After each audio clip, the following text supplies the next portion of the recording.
मैं जानता हूं मेरे जीते जी वापस आ जाने से तुम्हें बहुत कष्ट हुआ होगा। हाथ में आया हुआ राज्य जाता दिखाई दिया होगा। नहीं भैया, आप मुझे गलत न समझें। मैंने ये राज अपनी इच्छा से नहीं लिया। मंत्रियों तथा पूर्ववासियों ने मिलकर मुझे इस सिंहासन पर बैठाया है। अभी इसलिए कि राजा रहित राज्य देखकर कोई शत्रु इसे जीतने की इच्छा से आक्रमण न कर बैठे। यह राज आपकी धरोहर है, यह राज आपका है भैया। मैं आपका वही सेवक हूं भैया। विश्वासघाती! अब ऐसी चिकनी चुपड़ी बातें करके तुझे लज्जा नहीं आती? इस पापी को देखो, मैं इसको अपना अनुज समझकर अपनी रक्षा के लिए गुफा के मुंह के द्वार पर छोड़ गया था, ये कहकर कि मेरे आने तक यहीं पहरा देना, ताकि जब तक मैं उस मायावी दानव से युद्ध करके उसे मार न लूं और कोई इस राक्षस की सहायता के लिए अंदर ना सके। परंतु इसने भ्रातृद्रोह किया है। मेरी रक्षा करने की जगह इस दुष्ट ने उस कंदरा के मुंह पर एक बड़ी सी शिला रखकर उसे बंद कर दिया। अवसर पाकर राज्य पद भी ग्रहण कर लिया। अपने भाई और राजा के साथ द्रोह करके ये मृत्यु दंड का पात्र हो गया है। अब मैं अपने हाथों इसका वध करूं तो अनुचित नहीं होगा। नहीं महाराज, ये सत्य नहीं है। आज मैं तुझे नहीं छोड़ूंगा। महाराज, मैंने कोई विश्वासघात नहीं किया। तू निर्लज्ज है। तू यहाँ राजा बन के बैठ गया। मैं 1 वर्ष तक गुफा के बाहर आपकी आज्ञानुसार खड़ा रहा। तू समझा मैं मर गया।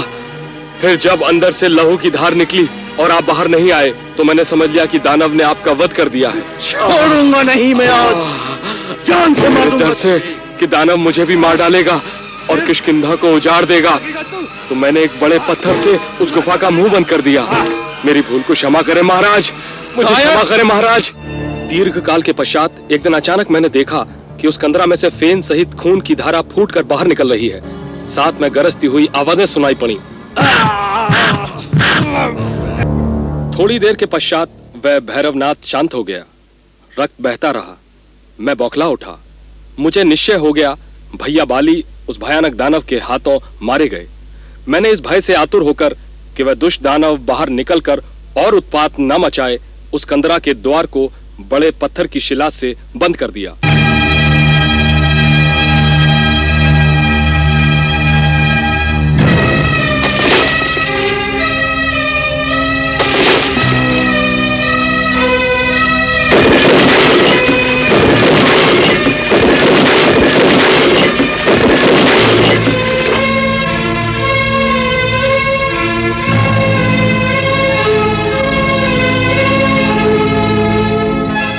शोक से व्याकुल होकर मैं किष्किंधापुरी लौट आया।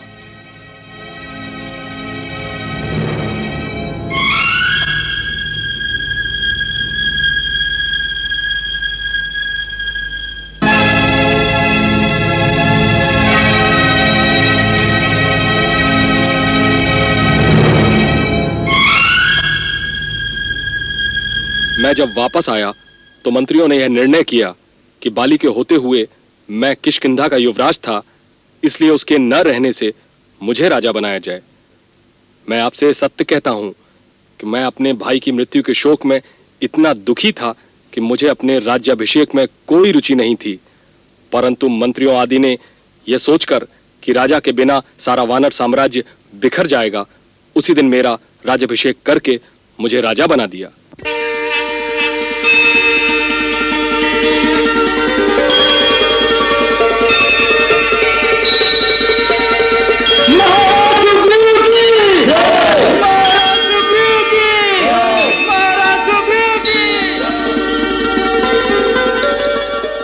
उधर बाली वास्तव में मरा नहीं था। लहू जो गुफा से बाहर निकला था उस मायावी दानव का था जिसे बाली ने मार डाला था, उसका वध कर दिया था। बाली गुफा के द्वार पर जब आया, उसने देखा कि कोई गुफा के मुंह पर एक बड़ा पत्थर रखकर गया है। इससे उसे मेरे ऊपर बहुत क्रोध आया। उसने सोचा कि मैंने उसके साथ विश्वासघात किया है। किसी प्रकार वह इस पत्थर को तोड़कर बाहर निकला, सीधा किष्किंधा आ गया। उस समय मैं राजदरबार में था। बाली वहीं सीधा आ गया।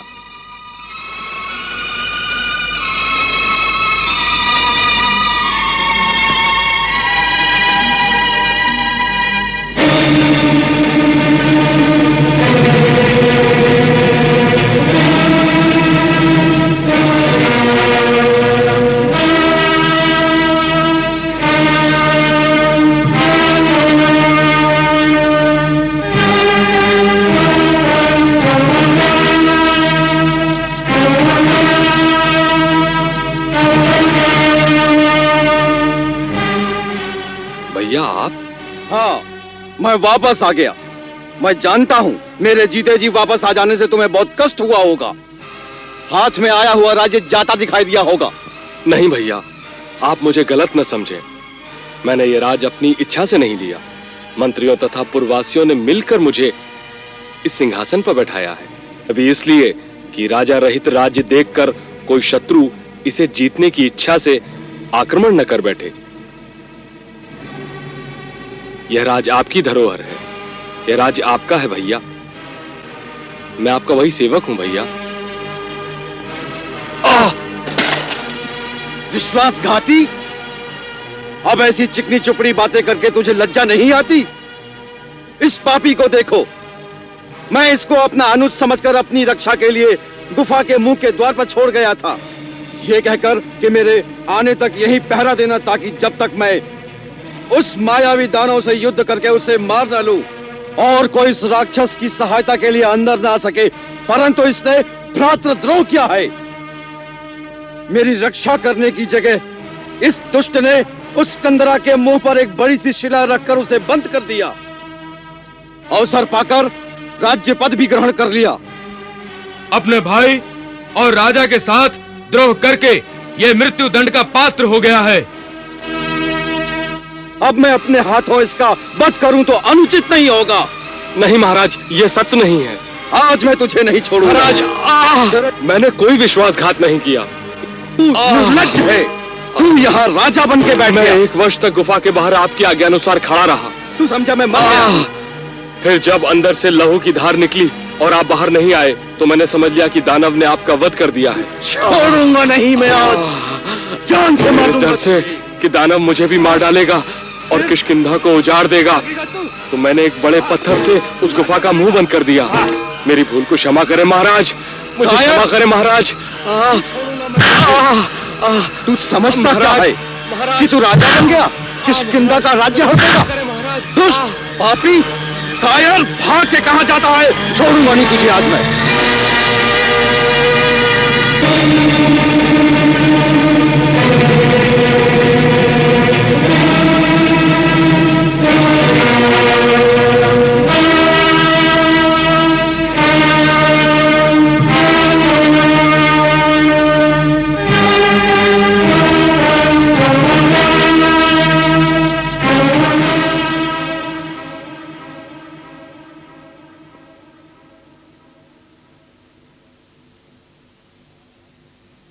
मैंने बार बार क्षमा प्रार्थना की, परंतु उस निर्दयी ने किंचित दया न दिखाई।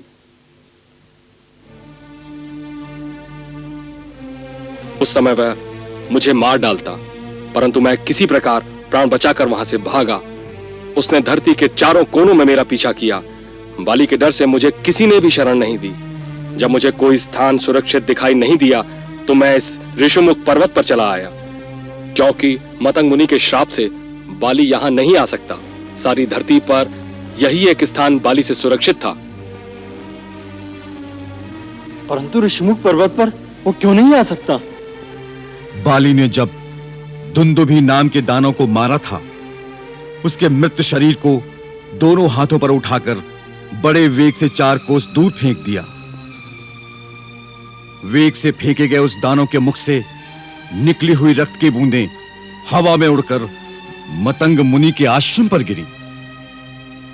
उन रक्त बिंदुओं को देखकर मुनि को बड़ा क्रोध आया और वे सोचने लगे कि रक्त के छींटे किसने डाले हैं।